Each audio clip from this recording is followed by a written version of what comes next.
Hey everyone, today we're diving into the recent reinstatement of the presidential fitness test in schools.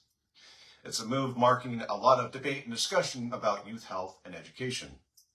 President Trump signed an executive order to bring back this program nationwide in our public schools. And with oversight from the Department of Health and Human Services under Secretary Robert F. Kennedy Jr., this is tied to broader efforts to address childhood obesity, chronic diseases, and physical inactivity. So let's break down the presidential fitness test, starting with its history, and then we'll look at some arguments both for and against its reinstatement. First, a little bit of background on the presidential fitness test. It originated in the 1950s during the Cold War era, when President Dwight D. Eisenhower became concerned about studies showing that American youth were less physically fit than their European counterparts. In 1956, he established the President's Council on Youth Fitness to promote better health. The program expanded in the 1960s under Presidents John F. Kennedy, who was RFK Jr.'s uncle, and Lyndon B. Johnson.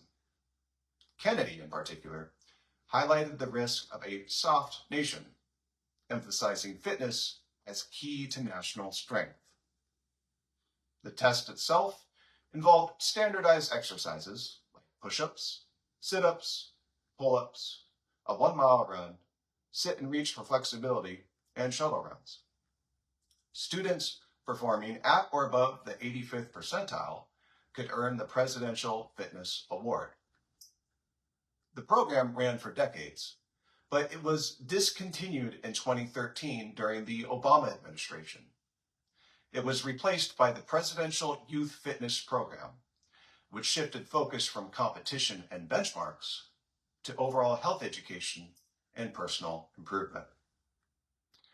Now, with the 2025 executive order, the test is being revived and updated by the President's Council on Sports, Fitness, and Nutrition.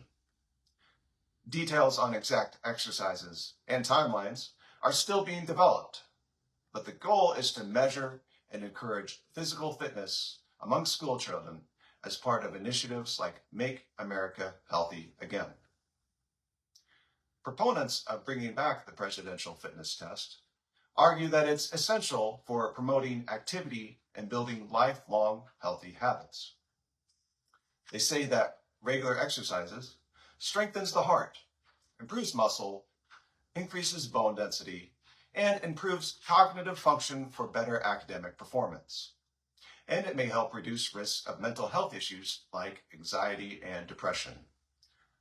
Starting young may in fact instill resilience and discipline, preparing kids for future challenges. RFK Jr.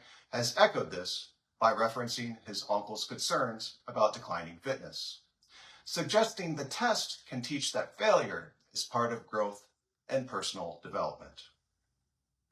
Now, on the other hand, critics argue the original test caused unnecessary stress and mental strain for students who didn't meet the standards. This was potentially discouraging and demotivating for them. They point that the shift away from the presidential fitness test in 2013 was meant to create a more inclusive and holistic approach to wellness. Now, to put this in context, let's look on some stats on the national public health, which both sides have referenced in this debate. Childhood obesity rates have tripled since the 1970s, with nearly 20% of children aged 2 to 19 classified as obese today. For kids 6 to 11, it's over 20%, and for teens 12 to 19, it's more than 22%. Among adults, over 40% are obese, and about 3/4 are overweight or obese overall. Physical inactivity is also a major issue. Only 20 to 28% of youth aged 6 to 17 meet the recommended 60 minutes of daily activity, with rates dropping from around 42% in younger children to just 15% in teens. Additionally, studies show that kids' aerobic fitness has declined over the decades, with running speeds about 5% slower than in 1975 compared to previous generations at the same age.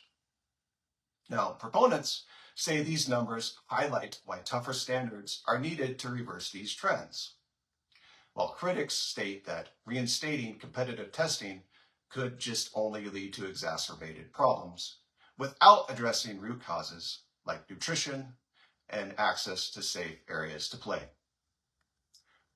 Ultimately, this reinstatement is about tackling public health challenges, but opinions obviously vary on the best way forward.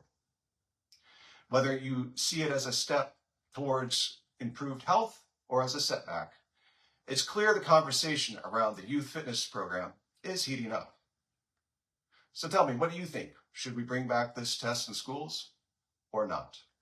Drop your thoughts in the comments below, and thank you for watching.